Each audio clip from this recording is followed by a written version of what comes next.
So hi everybody, I'm Alyssa Callahan. I'm a creative strategist at Digital Surgeons. Currently I help with, startups launching for the first time, branding projects, product market fit, positioning, all that good stuff. I also previously had 10 years experience in media planning and strategy. So I've got that behind my belt too. And on top of that, I have a couple side hustles. So I have a couple Etsy businesses. I have another consumer brand that I'm trying to launch on Shopify.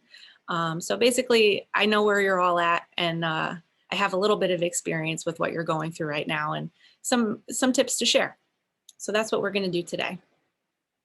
So the first thing that I want to say is the straight up fact that starting a business is hard.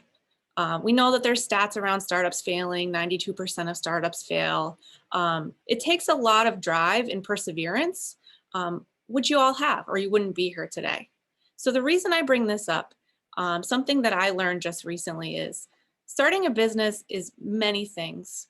Fill in the blank. It's stressful, it's overwhelming, it's rewarding, it's unpredictable, it's fast paced, it's demanding. But most of all, it can be fun. I think a lot of the times as we're going through this, we have good days and we have bad days, and it can become overwhelming, but you can see the forest through the trees once you remember that it can all be fun. You can take this with a childlike approach, and that's actually the best way to do it because that's when the real insights come out. Okay, so let's get into it now. So what does your path forward look like? That's what we all want to know today, right? So I'm sure you're all in various stages, whether you're, just the tiniest bit of an idea brewing, or you're a full-blown startup, you're on your way to the moon right now. You're probably focused on your products and ideas right now. And one of the things that's often overlooked right out of the gate are branding and marketing. So that's kind of why we're here today, is just to give you a quick teaser on how you can get started with branding and marketing and how you can do it quickly. I know there's the age-old idea that a marketing plan takes a very long time to complete, and there are versions like that, but today isn't that. We're going to put together a 10-minute marketing plan to get you all started. So where do we start? Well, with any workshop or ideation session, it's always a great idea to start with a warm-up exercise. So right now we're going to do just that. So the name of this exercise is mirror scribing. And as a startup founder, you wear all the hats, whether you're doing R&D, product development, finance, creative, design, branding, marketing. You have your hands in every piece of your own business. You need your brain to be firing across all of these cylinders at any given time. But there's definitely days when you wake up and you're like, man, I just can't get it going. So this is a good exercise to help you get it going and be able to perform across all of these areas. So basically with mirror scribing, what happens is you're going to quickly activate both sides of your brain at the same time. We know that the left hemisphere of our brains controls logic, math, and pragmatic thought. And the right hemisphere controls your creative side, your artistic side, and your imaginative thought. So wouldn't it be nice to have all of that at once? I think so. I bet you do too. So for this exercise, what you're going to need is a sheet of paper, and you're going to need 2 separate writing utensils. And it can be anything. It can be a pen, Sharpie, your lipstick, a marker, whatever it is. What you want to do is you want to hold 1 pen in your right hand and 1 pen in your left hand. And starting at the center of the page, you're going to begin to write your favorite action hero from the inside out. So you'll see an example here with Tony Stark. What's going to happen is your right hand will write the normal way, and your left hand is going to write the mirror image of it. So I'm going to set a timer for 1 minute, and I want you to try it out.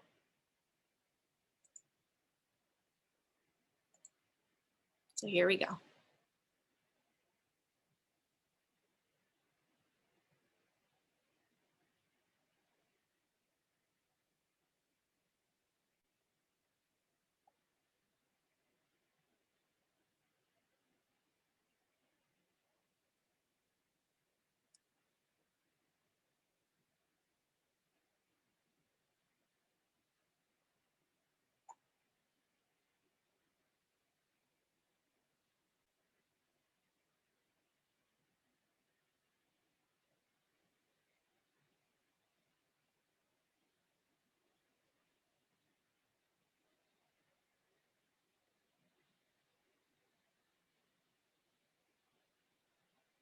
We got 10 seconds left.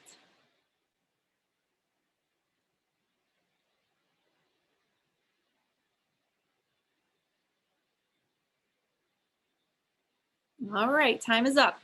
So how'd everybody do?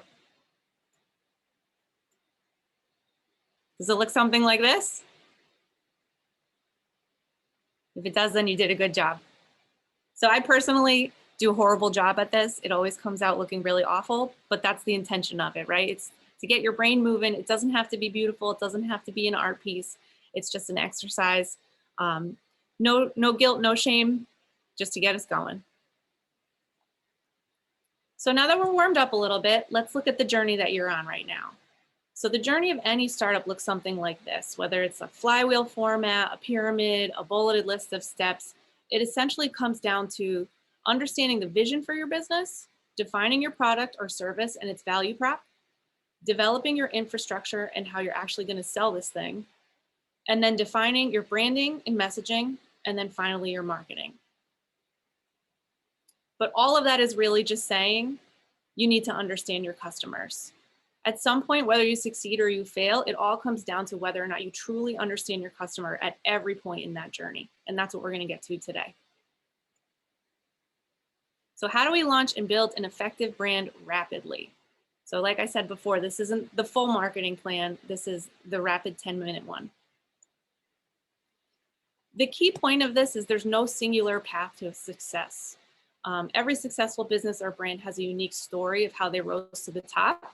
And whether you get picked up by an influencer, you hit the Etsy algorithm just right and you get featured, or even securing a large investor, success can come in any number of ways and there's no real template for it. And there's some examples that we can share of this. So we have Dollar Shave Club on the top left-hand corner here.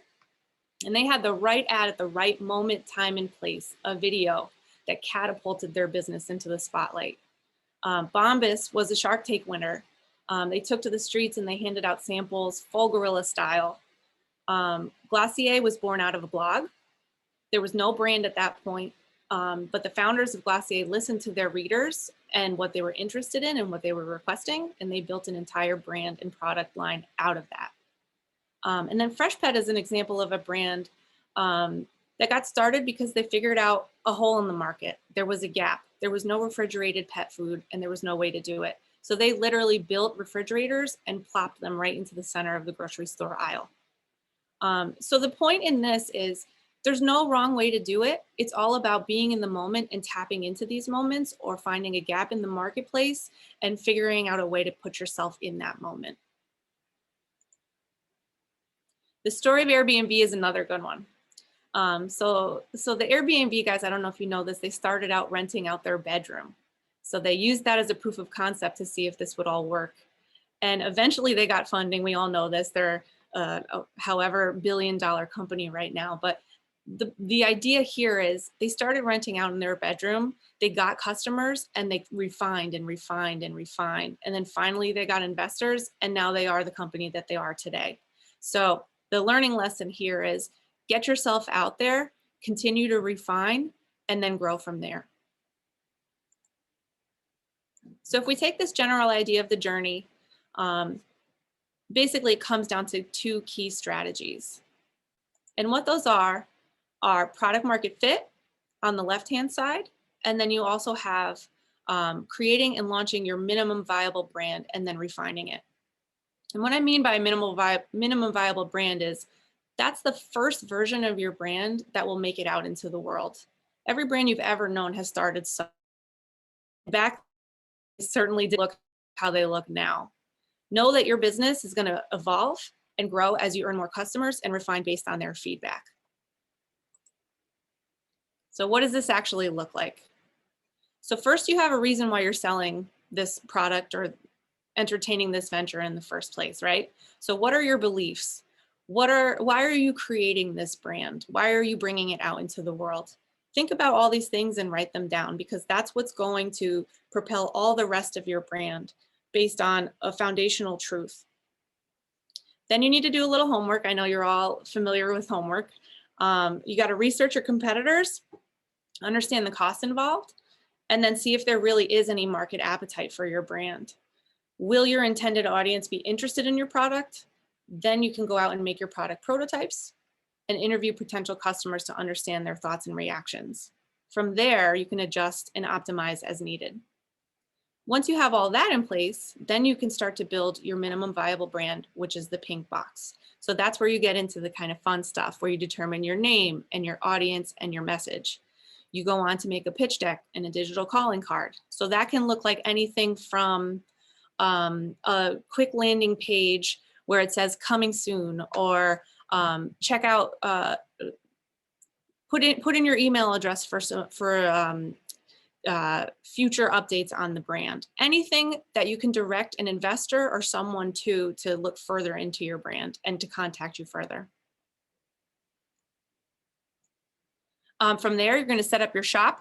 So that can look like anything. That can be Shopify, that can be Etsy, that can be you on the corner of your house selling lemonade by the street. However you want to sell your product, this is the time that you set it up after you've completed all of these steps already. Then you want to run a small marketing pilot, which is what we're going to take you through.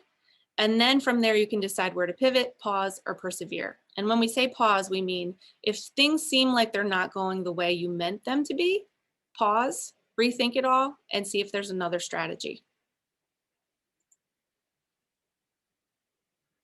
So I have another question for you all. I want to do a quick little game here. So here we have 3 separate brands. They're all at different stages in their process. Which one do you think is the farthest along? I don't know if we have a chat capability, but pop your answer in the chat if we do.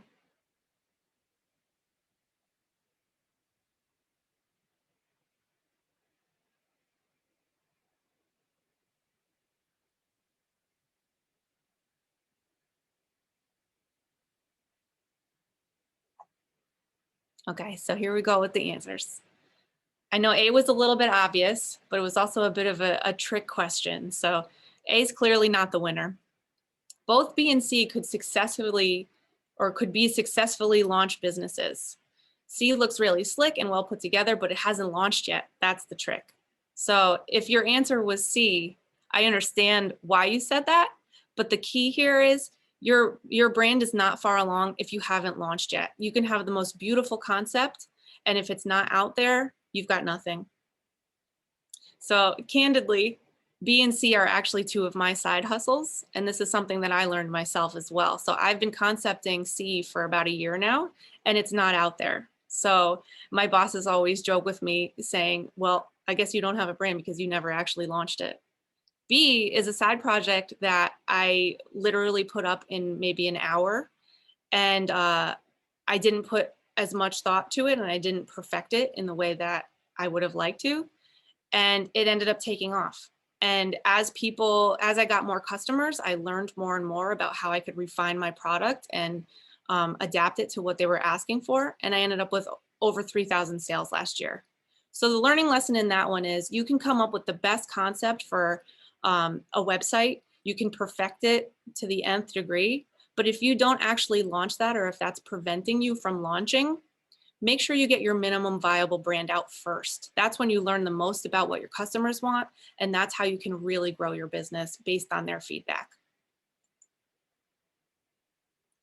So we love this quote here from Dr. Martin Luther King Jr. You don't have to see the whole staircase, just take the first step. And that really kind of embodies that whole message. Just take that first step. And we love to say this also within Digital Surgeons, and it's true every time. When you watch Shark Tank, what's the first thing Mr. Wonderful asks? He said, what are your sales? So if you're not in the market, you have no sales, and then you have no investors.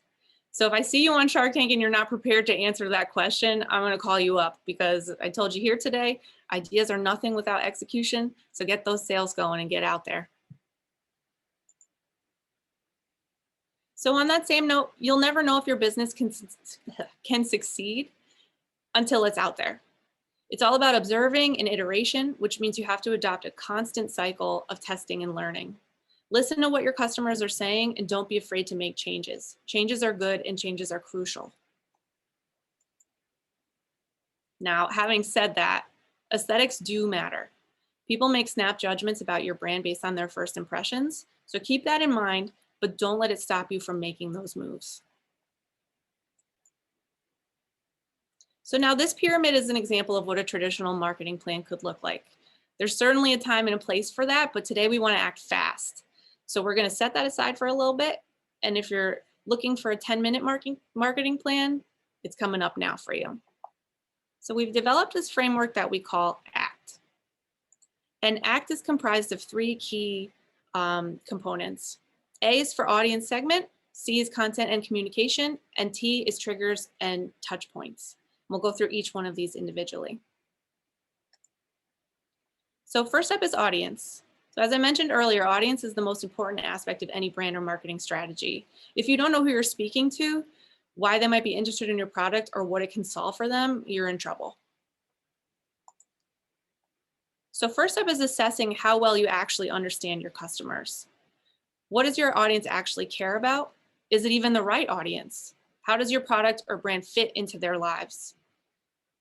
This is the most important question to answer when you're trying to earn the hearts, minds, and wallets of investors and loyal customers, especially those early adopters. And if you don't know the answer, we have another exercise for you. It's called the empathy map. We're not going to go through it today because we don't have the time, but you can go to thinkforward.co. If you go to the toolkit tab, you can download the empathy map from there, and it'll give you step-by-step instructions on how to complete that. So that'll help you understand what their pains, gains, needs, wants, all of the emotions and desires of your customers that you can tap into. So let's put it in action. So let's say you're launching a cold brew business. We're going to use that as our example. Who will you target? Let's just say for now, college students 18 to 34. Sounds like a good target, right? Somebody that might be interested in a cold brew. Well, not quite. These are all college students age 18 to 34, but that might be the only thing they have in common. There's 6 separate individuals here, and each one has a unique story, different likes, different dislikes, different needs. So we want to know what a typical day for them is and how our product can fit into their lives to suit their unique situations. So we can't consider them as a mass group. We have to consider them as separate niches that we want to tap into. And we love to say this and we believe it wholeheartedly. When you're speaking to everyone, you're actually speaking to no one. Sure, you can blast out ads and social posts to a blanket group of people, but if you want them to get truly interested and eventually make them loyal customers, you need to know the habits and behaviors that define them so you can speak to those specifically. And this is a great example. So let's just pick out this handsome fellow here. We'll name him John. So here's John. He's 24 years old. He's in grad school. He's going for his MBA. He's juggling class and entrepreneurship. He's always on the go. He needs to stay productive, and he's health conscious. So as we think about our cold brew brand, how can that apply to him? So first, we're going to look at our audience segment box. In here, you're going to write down who you're targeting, what habits and behaviors define them, and how that relates to the cold brew brand. So examples of this, coming from John's perspective, he loves going to cafes for a custom craft brew because he likes to be healthy. He doesn't want a drink that's too sweet, and he wants something delicious. He uses caffeine to fuel his productivity, and he's also drawn to artistic pursuits, like he's a maker or an entrepreneur, or he likes to create. So those are specific things that you can tap into to create a persona of John, who is your first audience segment. So now I want you to pick your own brand. Think about who your target audience might be. Really drill down into this persona, similar to John, but create your own, and write down a few thoughts about what habits and behaviors define them as they think about your product. So I'm going to set a timer here, and I'm going to give you 3 minutes to complete this, and then I'll come back to you after the timer's up.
Okay, we have about 30 seconds left.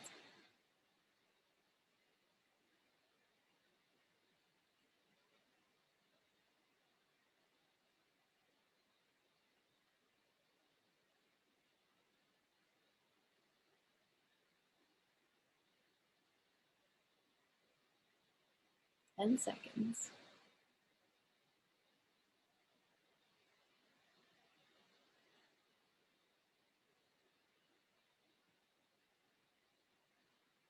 Awesome. So how did everybody do? Did everybody have information they could fill out, feel good about it?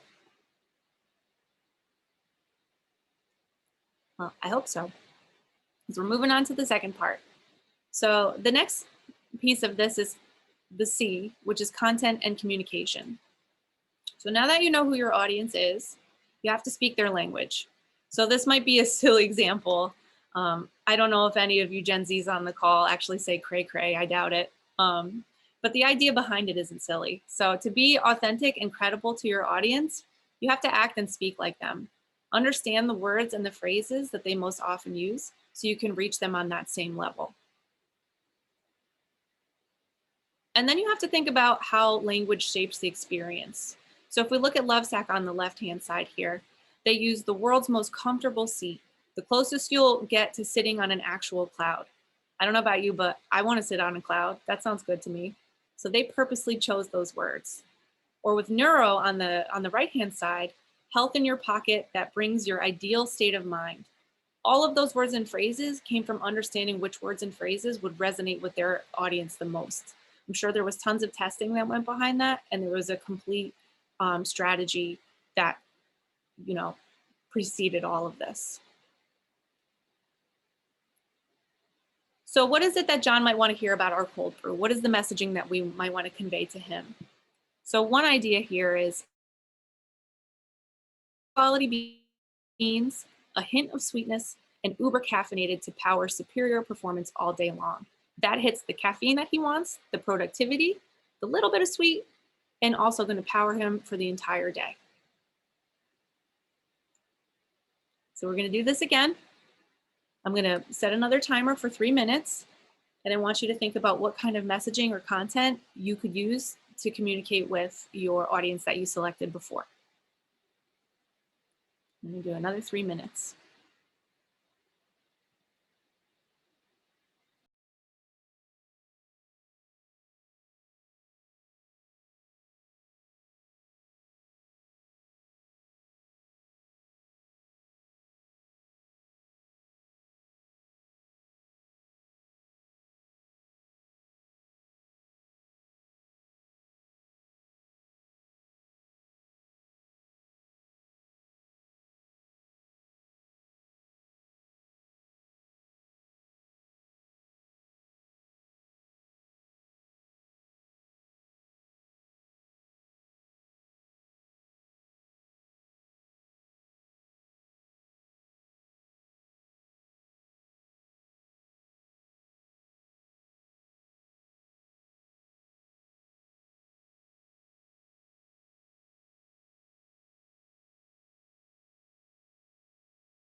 We have 1 minute left.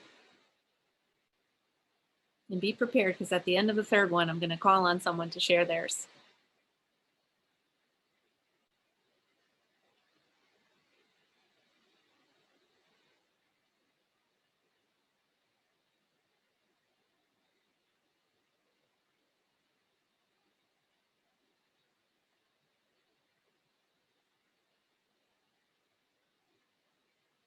30 seconds.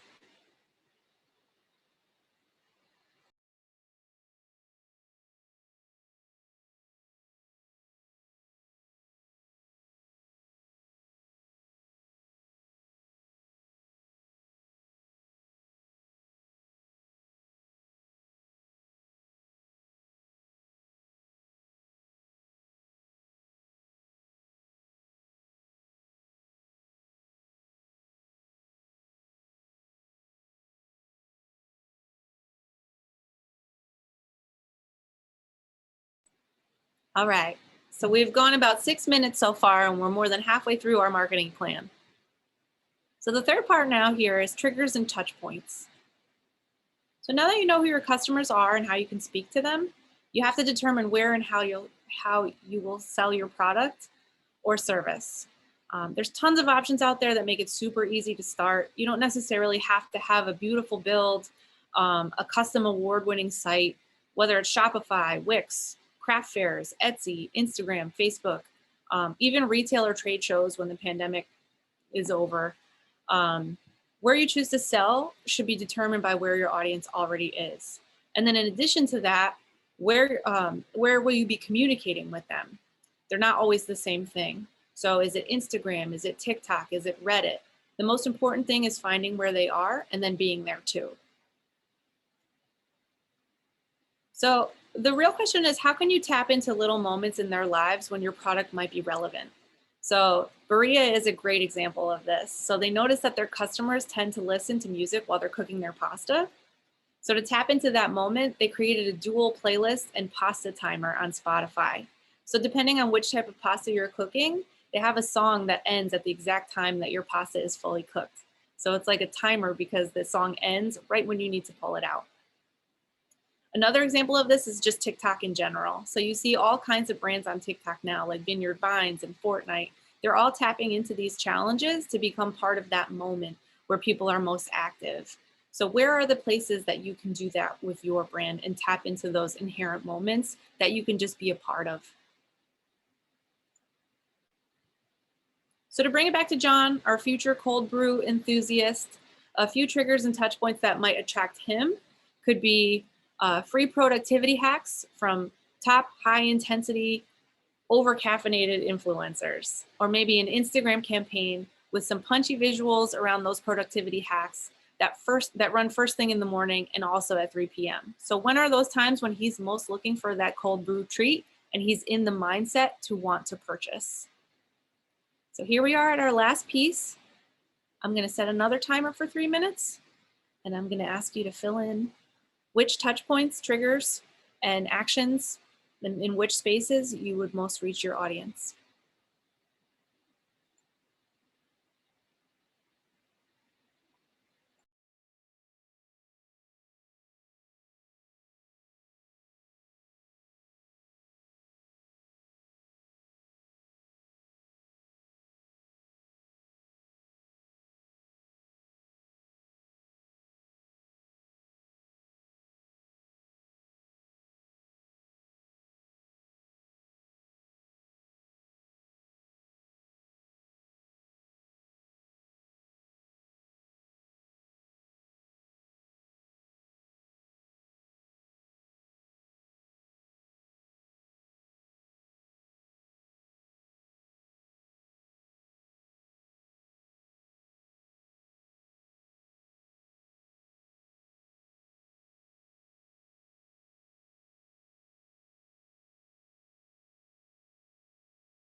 1 minute left.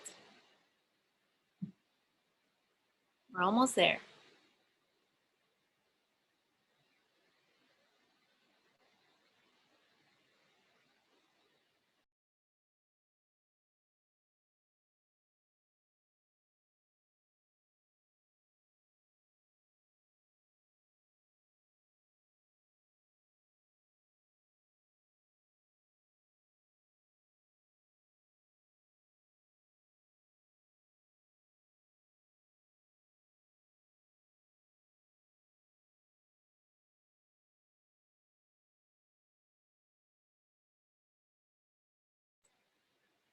Just 15 seconds. Get your answers in now.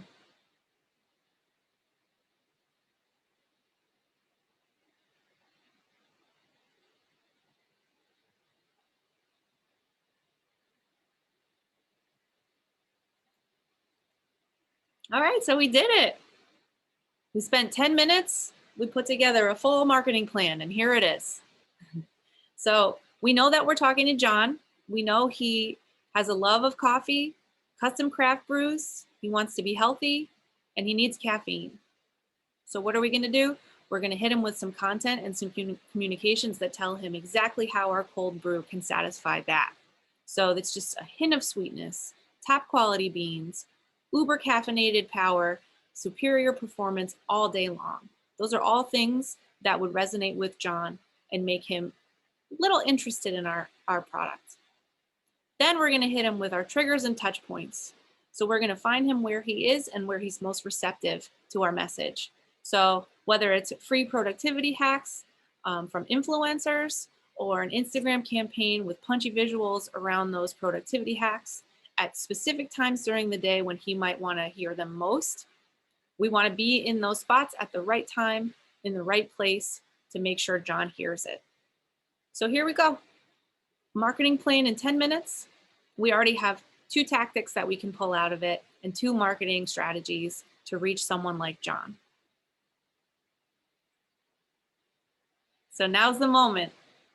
Who wants to share their act? See if we have any takers. Don't be shy. It's just a handful of us in here. So I'd love to hear what you come up with.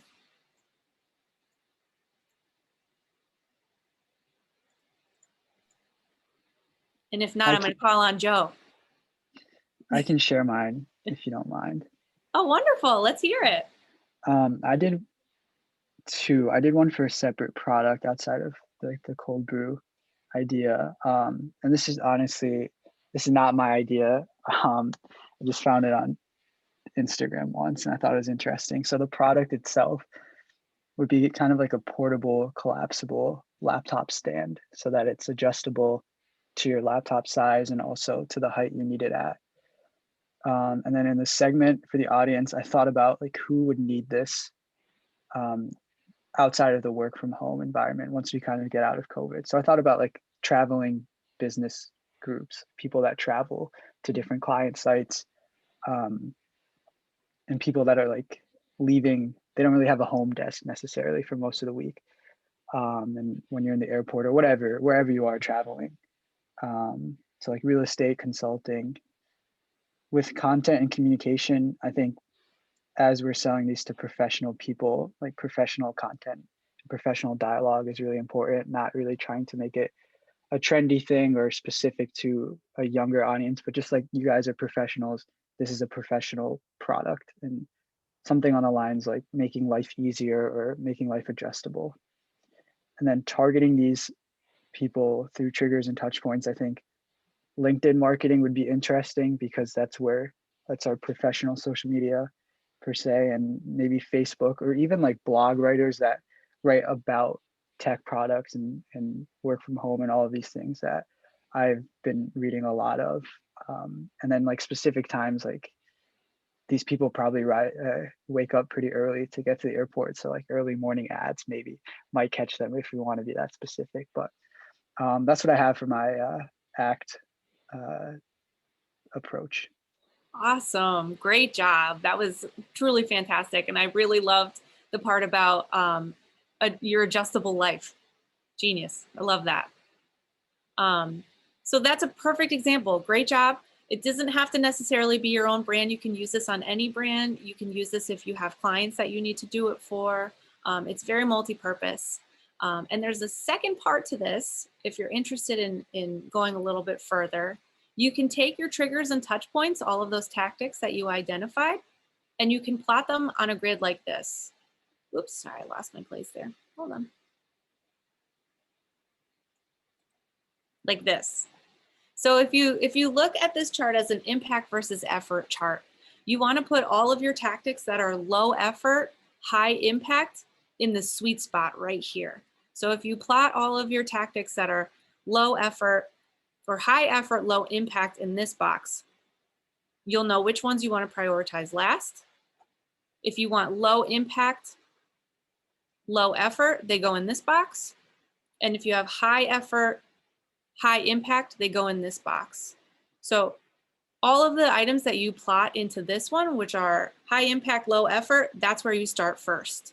So if you need to prioritize which of those tactics you need to roll out, definitely go for this sweet spot right here. And then we're getting to the end of our segment here, so we'll do a Q&A shortly, but just a few reads that we recommend taking a peek at, whether it's getting help with your pitch game, branding, marketing, all the things. These are a few of our favorites. So we can send you links after this call, so you can check them out if you'd like, but these are definitely a few of our favorites that we hope you take a look at as well. And then finally, we all a brand from the ground up. This takes you through everything from building your creation story to your positioning to your visual identity with tips and tricks along the way. So I know that we kind of briefly touched on all of this today. It was kind of a beginner's boot camp, but we do dive a lot deeper into all of these topics in our Brand DNA workbook. So I definitely urge you to go to thinkforward.co, check out our toolkit, check out our Brand DNA book, and try some of the exercises for yourself. So that's all we have today. So I'd love to open it up for any questions that anybody has, and I'd love to see how we can help.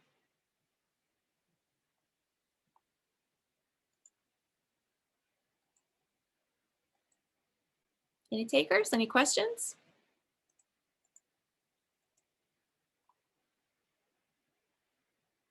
We've got a few minutes left.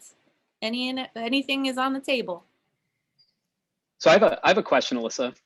I jumped in late, unfortunately, was a bit tied up. My question is actually for the group, and I would love if someone could just maybe go around. What was one thing, your one big takeaway from this session?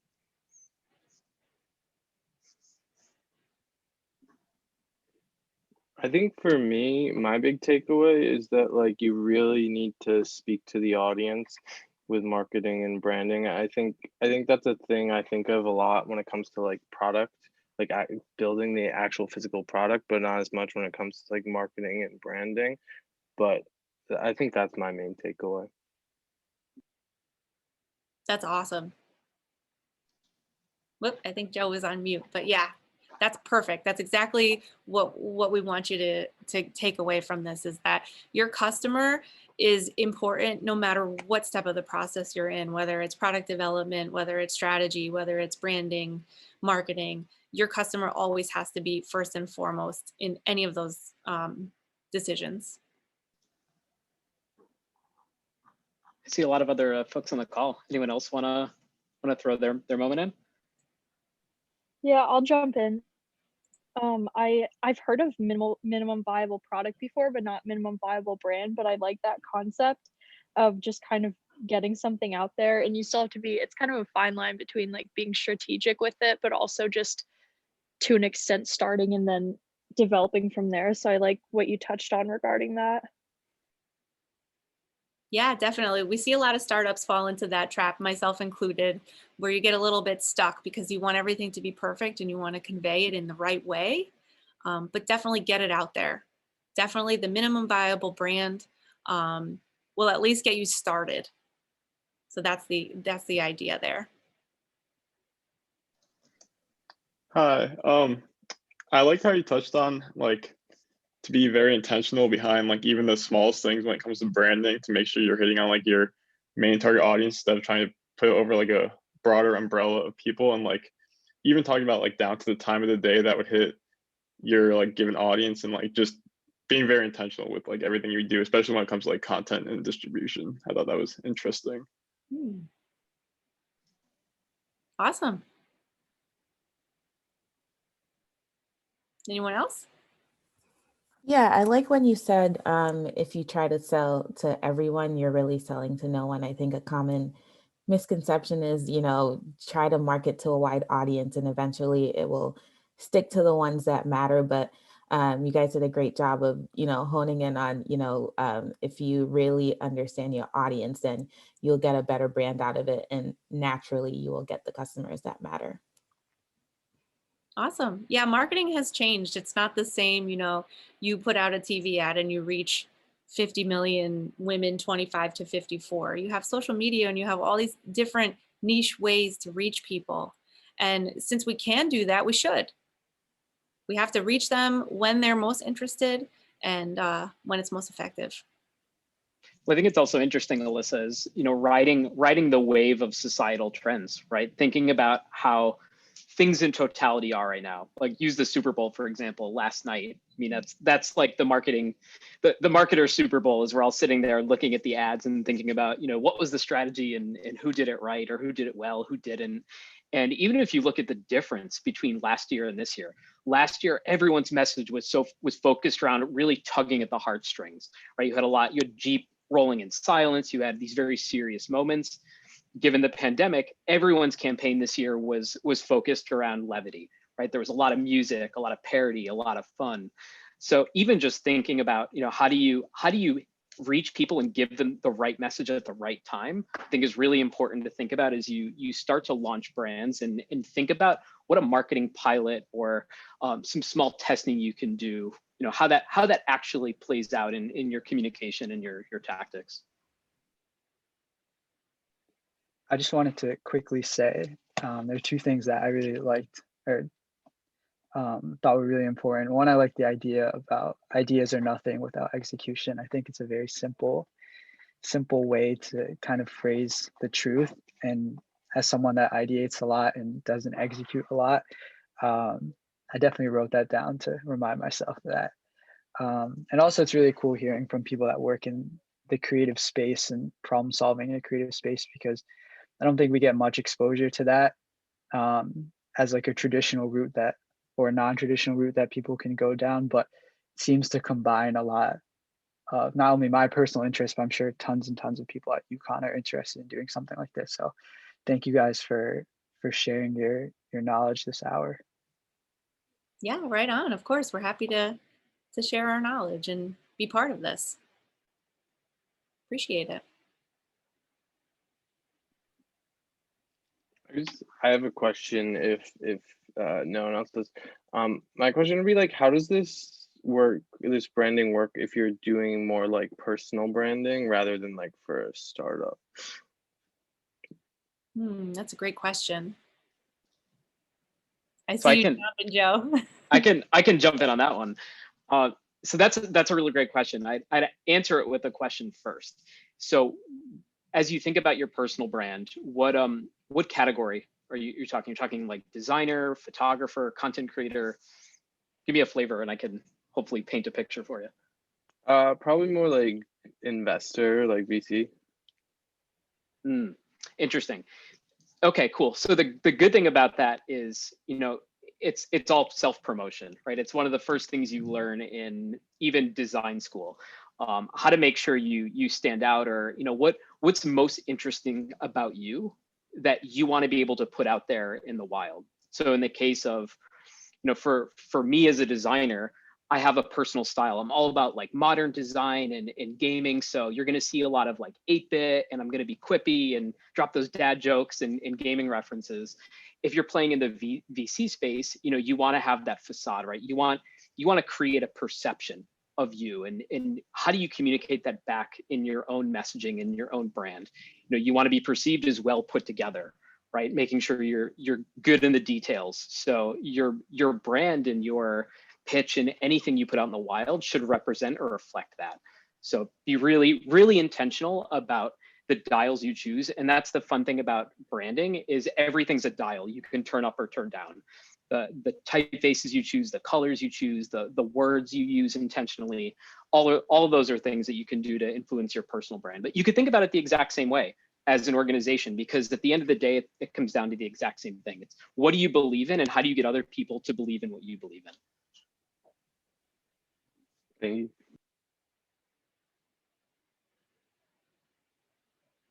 Awesome. Anybody else? So what didn't Alyssa cover that anyone here was hoping to cover or discuss? Sorry to put you on the spot.